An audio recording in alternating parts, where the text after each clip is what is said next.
I would absolutely constitute what is happening is genocide, and Israel needs to be held accountable and stopped immediately because it's the gravest crime against humanity that a state can commit. Do you believe that what's happened in Gaza constitutes genocide? I do, and I think that the fact that this debate is raging on shows that what Israel is doing is egregious enough. The fact that people are actually having a debate on whether or not it is genocide, like you said, the International Court of Justice has agreed that there's a plausible case for genocide. I think that you just clearly articulated several factors that Israel is, in fact, carrying out.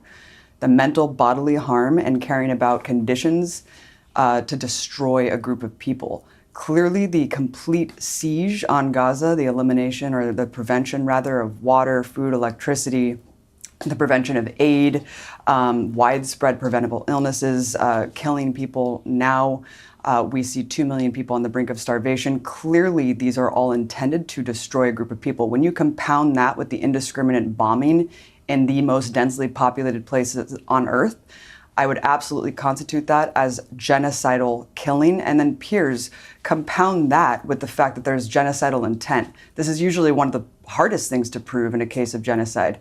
Not the case in Israel's genocide in Gaza. We have 5 pages just in the ICJ ruling that clearly lay out the explicit intent to carry out genocide. And I'll just point to 2.